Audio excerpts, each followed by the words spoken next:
Time is a flat circle. All right, all right. Get that stuff out of here! It's Southwest Bias!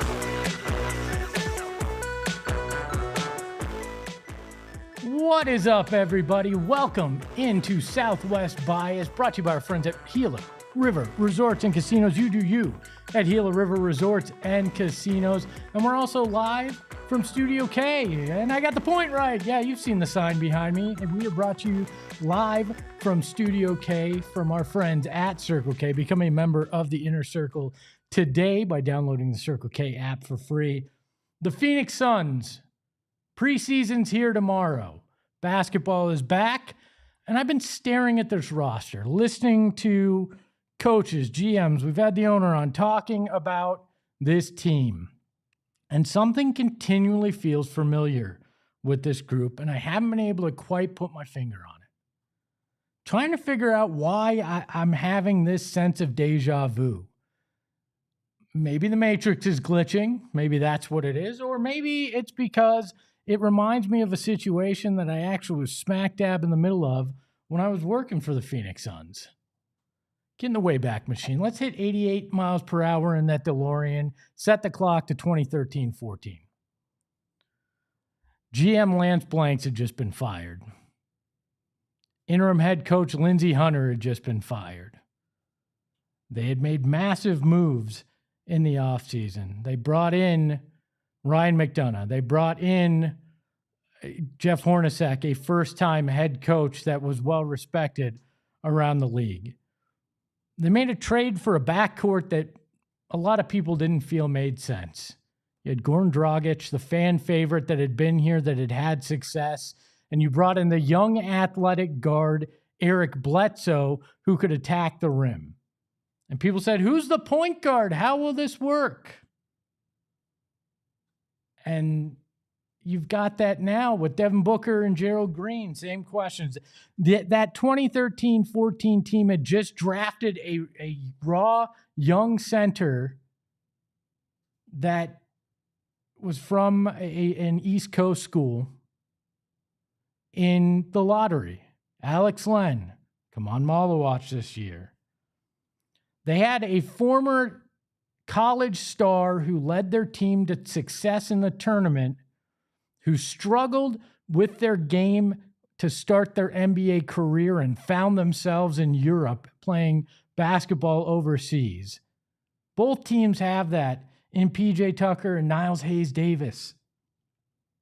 They drafted a young, exciting Kentucky guard, each team, Archie Goodwin, Kobe Bryant.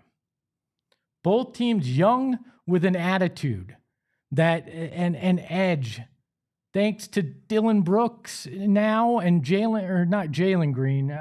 Green back there with the 2013-14 Suns. Gerald, thank you. Gerald Green. My old man brain sometimes forgets first names. And they had zero expectations, both coming into the year. Zero. That team was expected to win 19 games, if that. This team expected to win 30 games, if that. There's so many things that look like, even if it's a funhouse mirror, that these two teams look a lot alike. And that 2013-14 team, you know what they did? Exceeded expectations to the highest level. Won 48 games that year.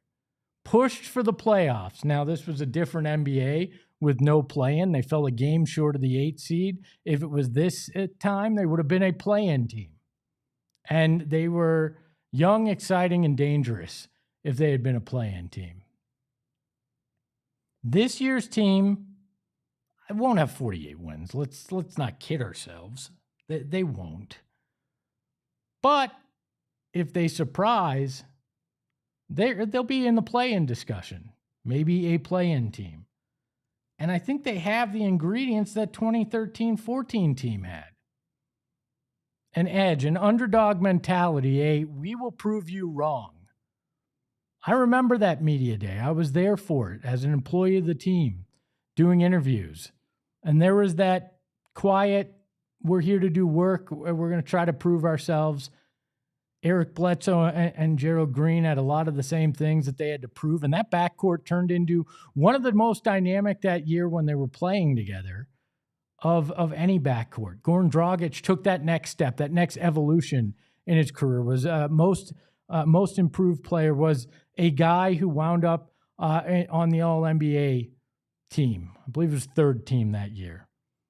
Devin Booker has started from a higher spot than Goran was that year, but has the same chance to take another evolution of his game to win awards this year for his performance and what he's able to do. Jalen Green can kind of live up to some of that potential like we saw Eric Bledsoe do. Maybe Nigel Hayes-Davis becomes that bench guy, that glue guy, the garbage man like we used to call PJ Tucker because he would do all the dirty work. There are things and elements that worked for that team in 2013 that this team this year has. Now, I hope the future is brighter than it was after that year, and I think it will be. But the potential to have one of those special, surprising seasons where a group gels, where it becomes more about the we than the me. The exact opposite mentality from the last 2 years, I think, are there. And when you listen to them talk after training camp practices, they have that camaraderie. They have that single focus mentality that I think we could see that kind of year.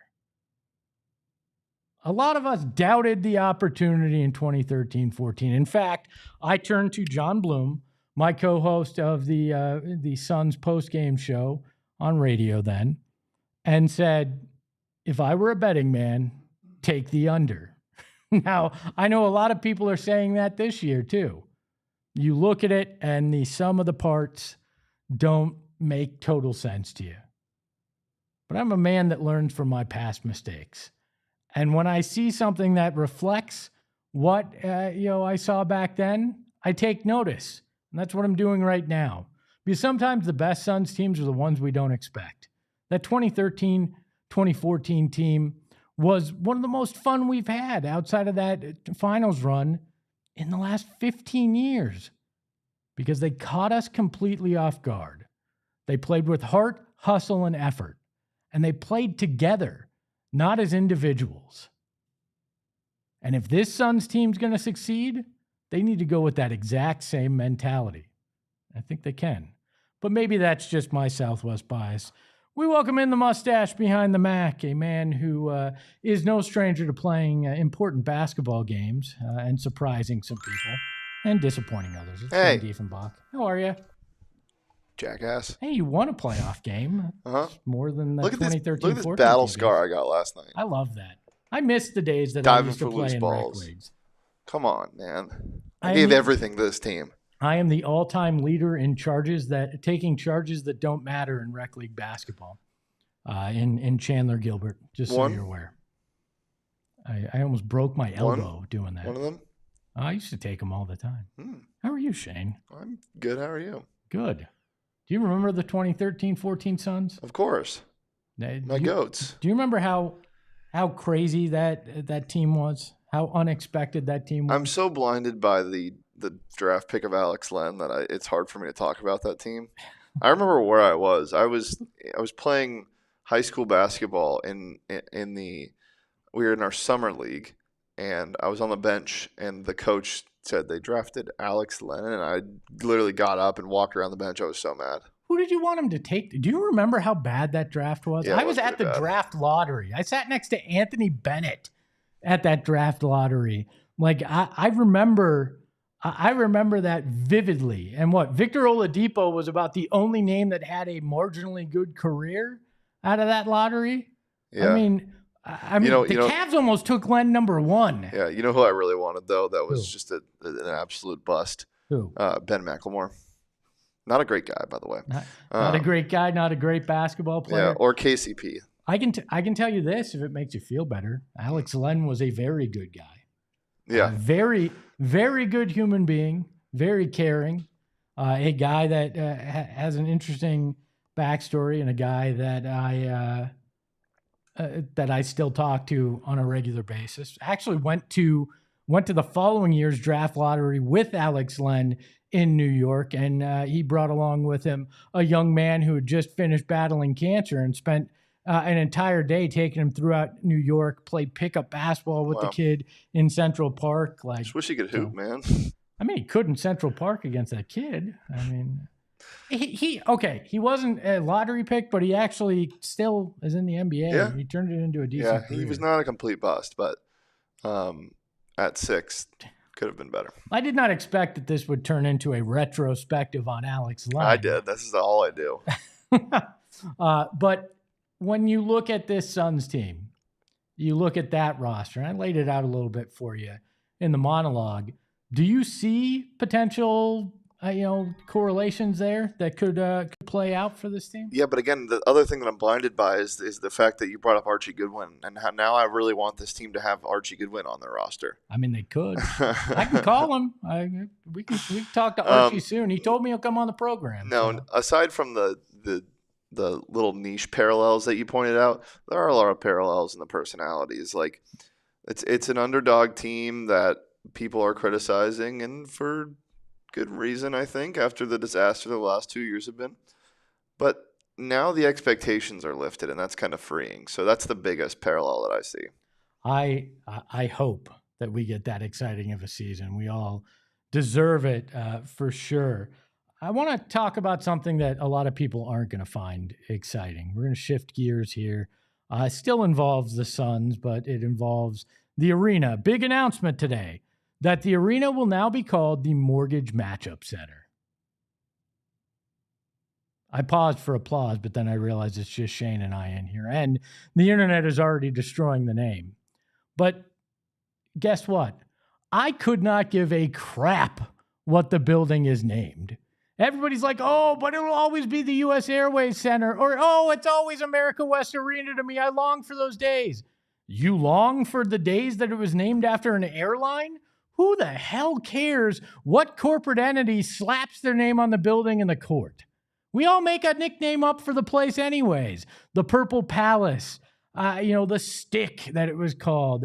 There was all sorts of names that people have called the arenas. Nobody cares. If the basketball is entertaining, they could play in the Maxi Pad Arena for all I care.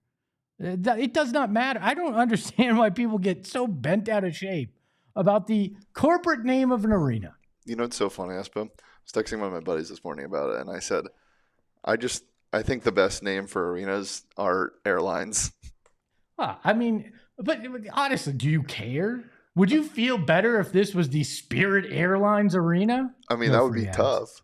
Well, why would that be tough? Because airline, jumping, airtime, Hey, I don't care. You know, one thing I do care about this arena is the one time a year that the Cavs are going to roll into town, because Mortgage Matchup fits that game perfectly. When you got Ishbia, you've got freaking Dan Gilbert over there from Rocket Mortgage. That'll be a mortgage matchup that we love. We call it Mortgage Beef here on the program, and that's when we'll get hyped for Mortgage Matchup Center.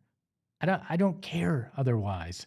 Does not matter what you name it. Slap any name on that bad boy. If basketball's bad, that arena sucks. If basketball's good, hell yeah, that place is going to be a lot of fun. I'm a little disappointed that they didn't take our offer to name it PHNX Arena. We offered to pay to add the N to what they already had, and that would be the deal. We didn't have the $115 million that they got from, ironically enough, one of Matt Ishbia's other companies. So, but I don't care. Name it whatever you want. We've got a big guest, though, coming up, and he's waiting in the wings, and I'm not going to let him be subjected to me sitting here debating arena names. Even the So Says Jay Arena, like my lawyer, one of the biased in the chat, wanted to name it. No, we're going to talk more Suns basketball on the other side with one of the newest members of the national coverage from ALLCITY of the NBA, Tim Cato, right after this. You know, it might have been better if they named it Branded Bills Arena, because there's not a better hat in the game. You want the best quality hat that you can get custom for your company. You see the PHNX pennant hat here. We've got the Phoenix one as well. We've got all sorts of hats from our friends at Branded Bills, and they've got all sorts of partnerships with ASU, U of A, the Suns, the Mercury. They've got Branded Bills hats that you're going to want. I love wearing my generic Branded Bills hat here because it's so sharp and it feels just comfortable, and that's what you want from a hat. So make sure to get your apparel and custom hats from our friends at Branded Bills. They have partnerships with 40 different places, including their campus collection, like I talked about, ASU, U of A, and others, also partnered with the Suns. And they are from right here in Arizona, born in Mesa, now located in Tempe. You can't beat it. And right now, they're going to give you 15% off your first order when you use that promo code BBPHNX when you use the link in our description. So use that promo code BBPHNX for 15% off. And our friends at Gila River Resorts and Casinos, they are the presenting sponsor of this program, but they're also my favorite place to spend a little time in the valley when I'm looking for a little rest and relaxation. One of the 4 locations, Wild Horse Pass, Lone Butte, Vicuiva, or Santan Mountain. Santan Mountain's like right in my backyard. It's not far from where I live, and I love it. If I just want to go out and have a nice meal, I want to go and gamble a little, or if I want to stay at the beautiful Wild Horse Pass resort and just spend some time by the pool, they've got me covered. Concerts and comedy shows too out at the Wild Horse Pass. So I want you to check it out, because go big and go home a winner. From upscale to approachable, casual to classy, I can say it, from bar to bar none. Their selection of dining options is always in good taste, and you know I love my food. So you do you at Gila River Resorts and Casinos. Visit playatgila.com for more details. It's time to welcome in the newest member of our national coverage at ALLCITY of the NBA, my friend, your friend, and now a friend of the program, Tim Cato. Tim, excited to welcome you in and to have you as part of our national coverage. How are you, my friend? That's what's good. I've spent the past 2 or 3 minutes thinking about who could have sponsored the arena that would have made more sense. And I have landed on Sun Chips is right there. That's too easy. What about Hidden Valley Ranch? And so I then went down a rabbit hole of trying to discover what is the valuation of Hidden Valley. And it turns out they're owned by Clorox, which is just a strange company to own my ranch dressing in in-the-fridge. So maybe we don't go with that. But yeah, this is the journey I just took in that 2-minute ad read as I prepped for this segment. How about Tim Cato Center? We gotta promote your new position here at ALLCITY. Yeah, let's just make it Die Hard. Let's just make it Die Hard in general, because as you said, as of yesterday, I am a national NBA writer for ALLCITY, which means that I am writing for all of the diehards in every market, and will be throughout the course of the season. It'll be a lot of appearances on shows like this. It'll be a lot of stories. I am been in the lab, as the children say, working on who's actually contenders for next season, working on a big story about that for next week. Yesterday, I published some trends that I'm watching for next year. But yeah, I'm also going to be popping on all shows across the network, and I want to be a friend. I don't want it to always be you come to me, what do I think? Let me put my expert stamp of approval on it, because hey, I'm sure a lot of the people in the audience are just getting to know me as well. But I think we're gonna have a lot of fun this year. I'm excited. I gotta ask you. You said you're working on a contenders piece. It's obvious the Suns won't be part of that. Why does the national media hate the Phoenix Suns? Oh man, where to start? I think it's the sneaky little thing called talent. I fear. Really? So yeah, it's a little lower than I would like it to be for me to include them in these are the contenders for the NBA championship next year. Okay, when you write these are the top 20 to 23 teams in the NBA, can they make it on that list? I think that's reasonable. I've got them, probably bottom 4 in the West, but the West is so much better than the East that we are talking this is a team that I see a path. I heard you talking about, the path to being in the play-in mix, to maybe even getting a play-in spot. I don't think that's crazy. I also heard a lot of Gerald Green talk, by the way, which, man, miss that guy. Loved Gerald Green. But I think there's a path for it. He was one of my favorites too. He was one of the first guys I watched on the Mavericks when I was in the Dallas market, which I was as a media member for 13 seasons. He's one of the first guys when I first started watching that team that I was like, why isn't this guy just the best player in the NBA? He can shoot. He's the, highest jumper I've ever seen in my entire life. And in the 13, 14, 15 years that I've now been covering, the 15 years since then, the 13 years I've covered the NBA, my views have evolved a little bit, but sometimes I feel like I should just circle all the way back and be like, why wasn't Gerald Green the best player in the NBA? He had it all. Yeah, well, no comment, Tim. No comment. I love Gerald Green, but when you look at this team and another Green, and Jalen Green, how do you think he fits? Because we're getting a little optimistic here in Phoenix. I won't lie. We're riding that training camp preseason high of maybe this can work. Maybe this guy is that kind of scorer. And we don't have to worry about maybe a playoff performance. So maybe he can be that regular season guy that this team needs. But what is your perspective when it comes to Jalen Green and how he may pan out in year one here in Phoenix? Honestly, my take on Jalen Green is that I hate that Devin Booker once again is going to be cast as the primary creator on this team. And it's so clear to me that's not the role he excels at. And I believe the news out of camp is that Jalen Green's not the point guard. Well, that means Devin Booker is, and Devin Booker is best with a true creator right next to him. He's best when he is not shouldering all of that responsibility. As I understand that, some of it is that he's just not quite the player, last season, the past couple seasons that, he has been at his very, very, very peak. Certainly developed as a playmaker. I'm not taking that away from him. But in terms of, some of his pull-up shooting is not as much of a threat. But yeah, I just, Chris Paul elevates all teams, and, nobody is saying you got to go find another Chris Paul, but just the idea that once again, he's going to be cast in this role where I've always seen him work better off, somebody who is really leading, initiating the offense. I thought that's what worked so well about the teams of a few seasons ago, the Suns teams.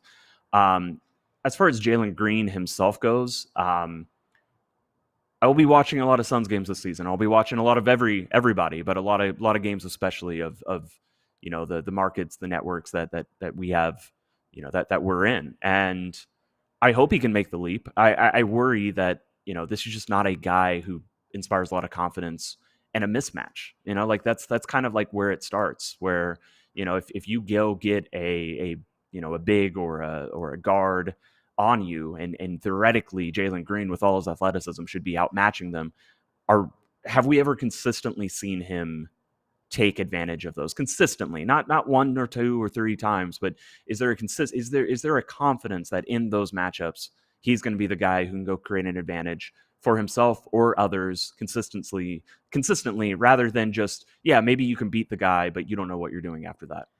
Can I push back a little bit? I know you're a guest in my house, so I know this is a little rude, but no, not at all. The idea of Devin Booker taking a step back, I don't think is necessarily fair due to the fact that he more had to take a change in role due to playing next to Kevin Durant and playing in two offenses that really weren't offensive systems. One. Two, the concept of point guard in the NBA.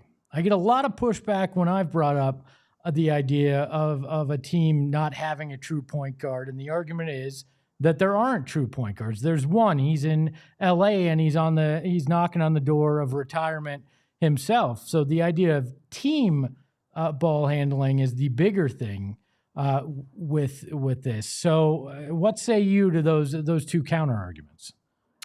So the first one, I think we agree. I think we 100% agree. I don't see Devin Booker's role changing, and I think he is still going to be asked to play the role that he played the past couple seasons. Kevin Durant is not on the team, and Jalen Green is not Kevin Durant. But the idea that everything runs through Devin Booker, that he has to, kind of reimagine, reinvent his role, which he has over the past couple seasons, to be someone who has a lot more responsibility of, creating and being the lead guy in the attack of the offense. I've just seen him be better, and some of it, again, like I mentioned, the pull-up shooting. If he's better than a 31% pull-up shooter next year, that I think solves a lot of what the Suns and what Devin Booker specifically was struggling with last season. It's just like that is such an important part of the threat. To the other point, I 100% agree. My last day on the DLLS Mavs show was 2 days ago. So, and in Dallas for the entire summer, really ever since Dallas traded Luka, we were having this debate. And, there's people who float, is Cooper Flagg going to be, the point guard of the Mavericks? And I would always push back in that way. And I promise, as we go on, this is not always going to be Tim Cato compares your team to the Dallas Mavericks. I am, but it's very fresh in mind. It's very topical to what you asked. I agree. Point guards are kind of who take the most touches. I think creator, it really is a slightly better term for it.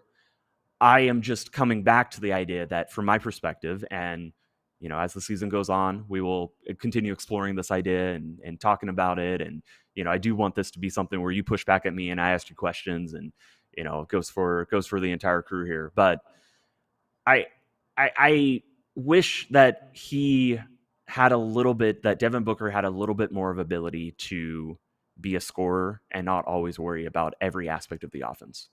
Yeah, I think that's fair, and I agree on that point. In your piece that was on gophnx.com yesterday, you talked about one of the trends in the NBA being seeing two center lineups. A lot was made of the Suns adding Mark Williams and Kaman Malawach while keeping Nick Richards and already having Oso Ighodaro. How big of a trend do you think this actually will be in the NBA? And do you think that may be part why the Suns tripled down on a position of major weakness last year by adding so many centers? It's a good question. I don't have a good sense of why the Suns would do that, because to my eye, off the top, this does not seem like a combo. Any of these guys do not seem like combos that are going to work particularly well together if you play them together. So one big thing about that piece, it's a story about 5 different trends, but I'm glad you brought up the double bigs, because that was by far the one that I think is most interesting to me. And, the idea that there for a second, double center lineups had almost disappeared completely from the NBA. There was a postseason where they got 17 minutes for the entire postseason. And then last season back up to about 900, like the champions, obviously. The Thunder started Hartenstein and Chet Holmgren together.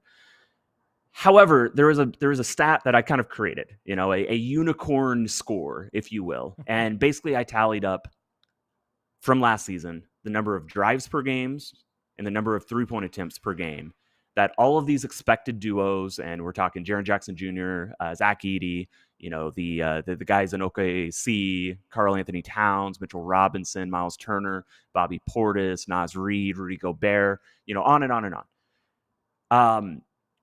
For Jaren Jackson Jr. and Zach Edey, they combined for 17 drives and threes, and mostly that's JJJ, but they combined for 17 drives and threes per game last season. The lowest team on the list was the Dallas Mavericks. Anthony Davis, Derek Lively, Daniel Gafford to combine for about 8.5. If I included any of the Sun centers on that list, even Malawach, who, if I projected how much he's going to shoot or drive next season, the Suns would be dead last on that list. So while the NBA is absolutely trending towards double bigs, it's a lot because the bigs have evolved. That the bigs now can space the floor. Some of them can space the floor in a way that really matters. And increasingly, you can also space the floor by driving. They have the athleticism and the ball handling skills to go and attack a closeout, go and get to the rim. I think that's something really important. It's basically inverted spacing. It's a way to collapse, where if you're a shooter, you're going to stretch the defense out. If you're a driver, obviously, you're going to collapse it.